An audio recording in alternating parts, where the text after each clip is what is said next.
Material Differences. Chapter 17, Part 1. Dreams in the Clouds.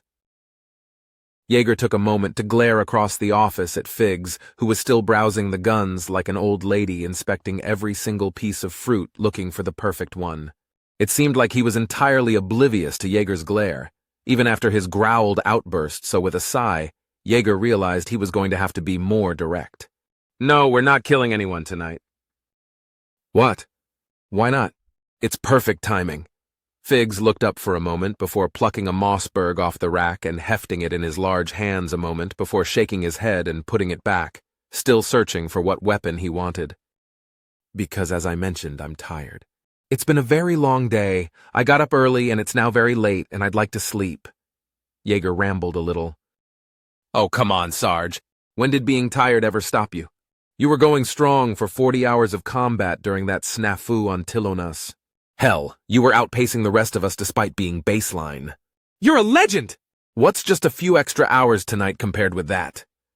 Figs was now hefting a Rosenkov and tucked the butt of the combat shotgun in against his arm a moment, feeling its positioning before shaking his head once more. Jaeger groaned softly and shook his head as he was reminded of his performance during that mission. Two things about that. First of all, that was 15 years ago and I got old. Second, everything I know about Tilonas was told to me by the rest of you assholes. Know why? Because I don't remember a fucking thing. I was so fucking tired my brain just took a vacation, and I could have met the third coming of Christ and I wouldn't have remembered. Really? That finally got Figs to pause in his selection of firearms to give Jaeger a more focused look. Really? How could you forget me sleeping for like 3 days straight after that? Leona said you guys picked me up and moved me around the cargo bay several times and I never woke up, Jaeger pointed out. Ha! Yeah, that's right. But then you were right as rain. And it's been less than 24 hours for you today, right? And not all combat. So I know you can handle it. What's a little sleep deprivation? Figs waved it off as Jaeger growled out once more. Why the fuck do you assholes love to romanticize exhaustion? Jaeger asked. Every mission people would seem to brag about how long they were up and how little sleep they got.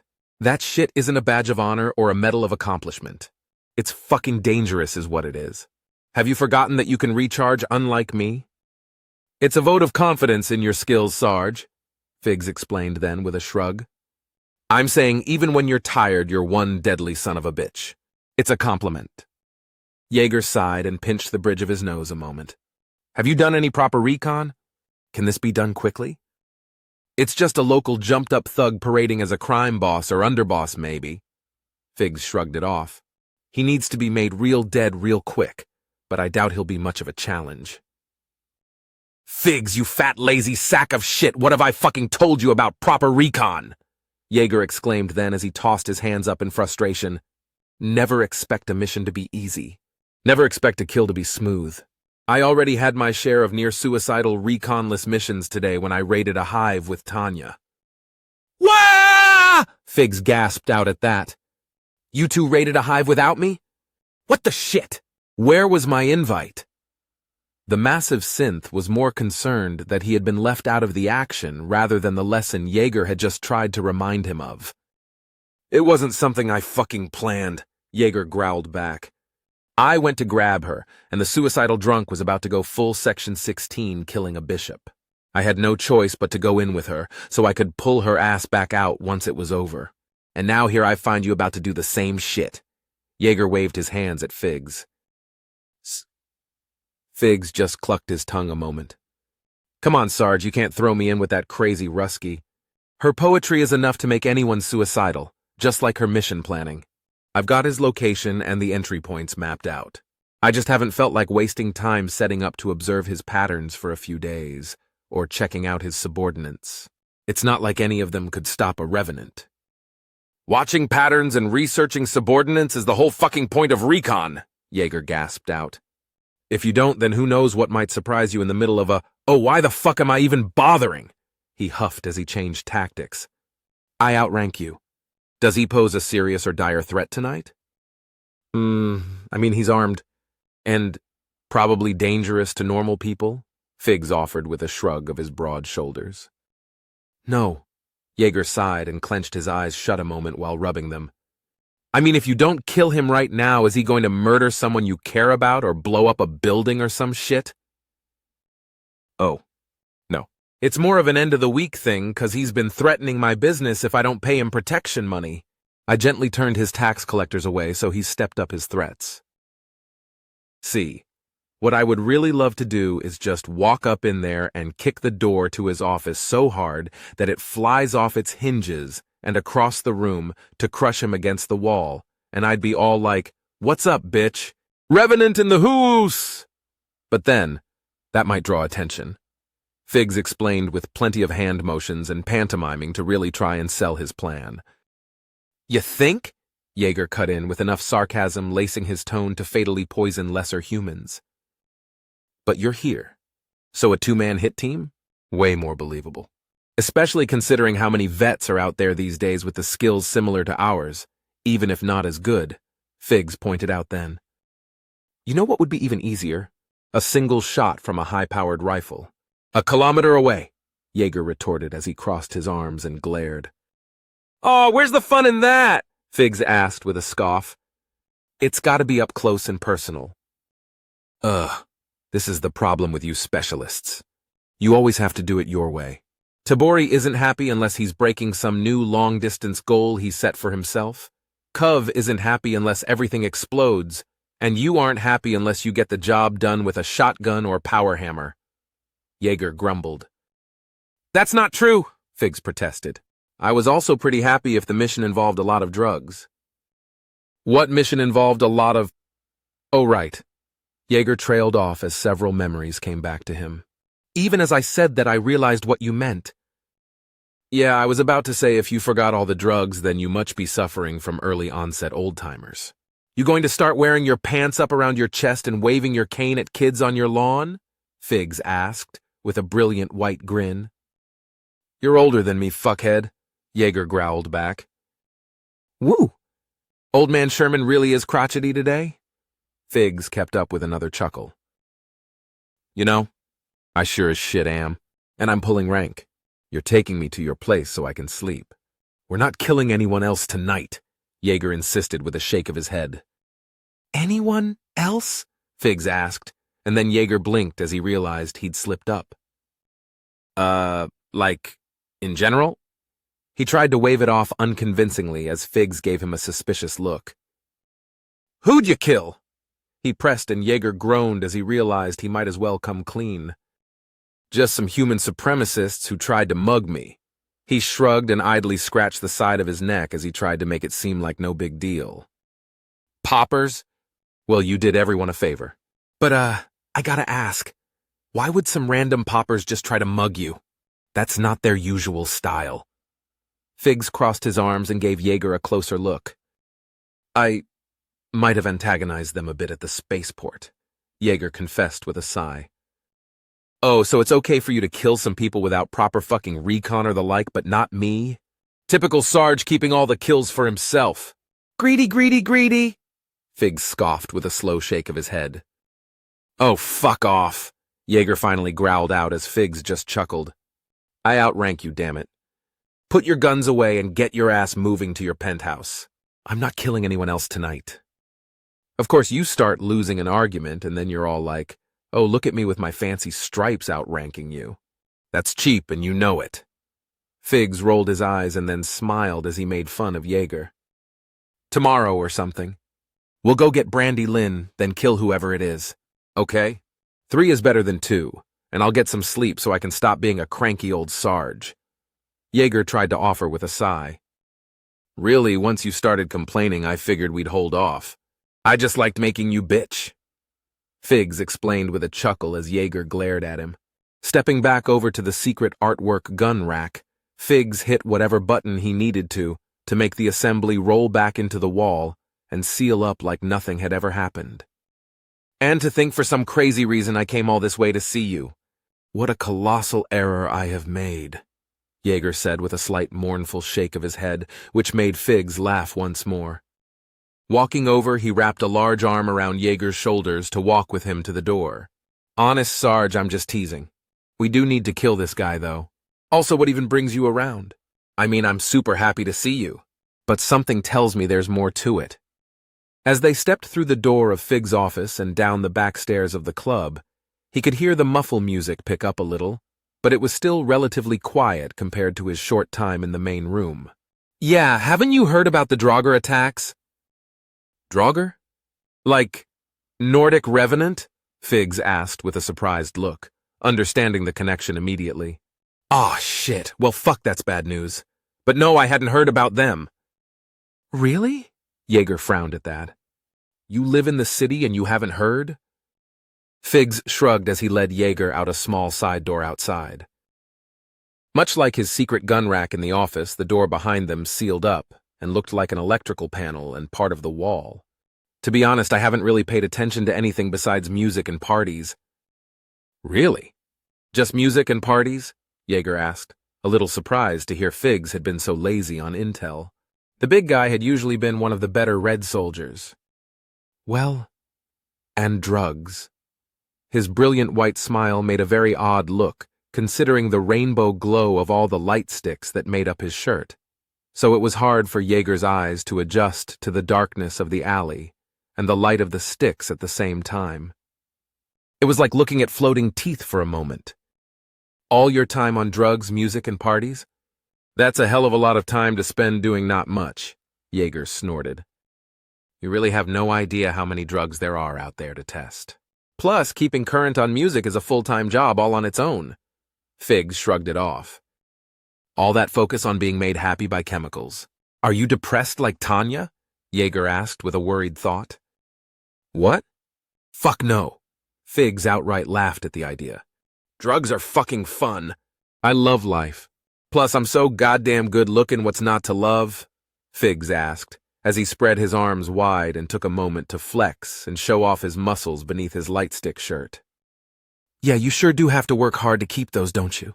Jaeger scoffed with a shake of his head as they walked on. You're just jelly, Mr. Beer Belly. Figs lightly smacked Jaeger's tummy then, which made him gasp out and defensively rub his gut and glare at the big synth. Why the fuck is it all you assholes with the bodies literally made perfect by science think it's okay to mock a single father? Just plain rude. As Jaeger said that, Figs laughed out in that deep, rich tone that Jaeger had always enjoyed. Everyone had, honestly. It was one of those laughs that just made everyone smile. In here. Jaeger glanced over as Figs waved him down another alley besides one of the luxury apartment buildings surrounding Miso Tower. The lobby they stepped into was mostly marble and had silver fixtures that just screamed expensive and modern. Or whatever they actually called the most contemporary style, since he realized modern specifically referred to a style that was a few centuries old now. That always bothered him. Mr. Figueroa and guest. Jaeger glanced over to see the desk clerk in a suit nod to them as they entered. Ned! This is my good friend and former Sarge. Figs hugged Jaeger's shoulder and guided him over to the desk. Jaeger, Ned, Jaeger. Figs made the introduction. Nice to meet you. Jaeger wasn't sure what else to do as he reached out to shake the clerk's hand. And you? The clerk nodded with a smile that said Figs did this sort of thing fairly often. He gets full access if I'm not around or the like. Far as you're concerned, he's also me. Just pastier, uglier, and way fatter, Figs added with a big grin. Fuck you, Jaeger growled as the clerk just laughed. Yes, sir, Mr. Figueroa. Ned typed into his computer, ostensibly to make a note of that as Figs then lead Jaeger to the elevator. Once inside, Figs hit the button for the penthouse, just like he said. Oh, I love this song. Jaeger arched a brow as Figs began to shake and move to the heavy bass line in the song. Are you still on drugs? He asked, with a light chuckle watching the big man groove around in the elevator like an excited kid. Nah, I flushed my system once I saw you beat up the DJ, Figs said as he kept popping and locking as Jaeger backed up to give him space. Still a great song.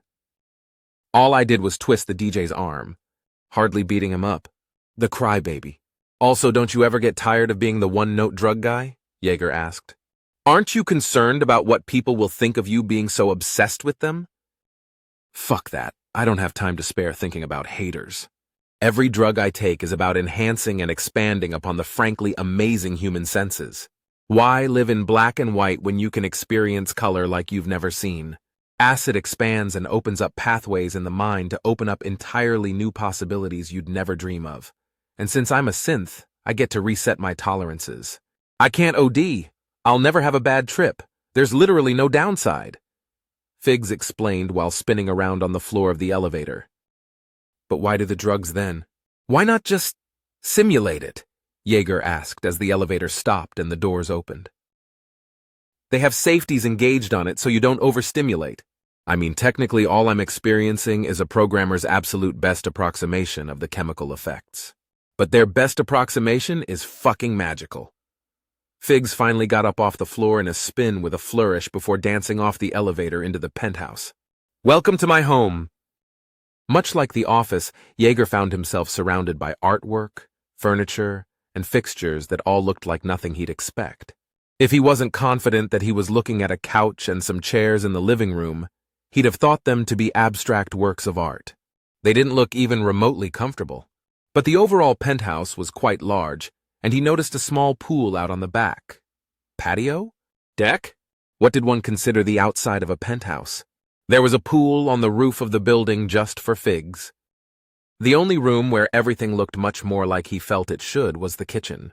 Figs had always been big on cooking, even if he couldn't match Leona's skill and imagination. There was hundreds of scrip worth of fresh veggies, not to mention a small herb garden and an industrial double-wide fridge. Hell of a place, Yeager mentioned as he slowly looked around. I own the building. I'm also a partner on the tower. Figs nodded out the window at the taller nearby Miso Tower. Fuck me. How? Yeager asked in surprise. There's no way you had enough salvage. Blackmail? Murder? Yeager tried to find out the secret. No. Figs gave him an amused look and shook his head. Dude, my family's rich. They are? You are? Yeager blinked at that news as he tried to think back on the years he spent serving with Figs to try and remember what he knew about Figs' family. But when we visited your mother and cousins and stuff in Bushtown, he trailed off, not sure how to tactfully say that they'd live in a shitty part of town in what appeared to be very poor conditions. Oh, I see the confusion. That wasn't my mother. That was my, nanny, I guess is the best word. I was raised by servants, more or less. My actual blood family, we didn't really get along. I was closer to all their employees. Once I left home to join the program, they fired a lot of them out of spite. So whenever we met up with the people I called family, not actual blood family, but my chosen family. So even closer. He grinned, wide-sounding awfully positive about the entire thing. Well then, if they don't like you... Yeager slowly gestured around the penthouse as if to ask where the money came from. They all died in the war, except my nieces and nephews, so I managed the family trust for them. Technically, this is just the stuff I bought from my fee as stipulated in the will. That's why I'm only a partner in the tower. He jerked a thumb out the window at Miso Tower once more. Oh, do they live on planet? Yeager asked, feeling slightly overwhelmed by all the new information about Figs. Yeah, they live over in Arrogantville.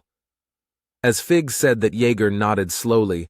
Argonville was the major city of a mid-sized continent on the other side of the planet. While Soltown was the planetary capital, and Columbia had been a hub of wealth, Argonville was where the mega-rich had estates that often measured in the hundreds of square kilometers. Yeager never liked it over there despite the numerous natural reserves.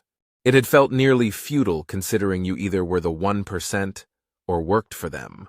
While Columbia had been full of rich people, at least it felt like the wealth was more egalitarian? Maybe he just didn't trust old money. Where's the money come from?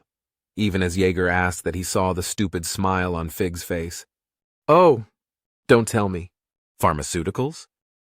Perhaps the only good trait I got from my family was our shared love of drugs. Figs nodded with that same big grin on his face. Well, that's great and all, but I need to sleep. Yeager realized as a yawn slowly crept up on him, and he stretched his arms reflexively at the same time. So, guest room? He looked around the various doors and a longer hall off to the side of the penthouse.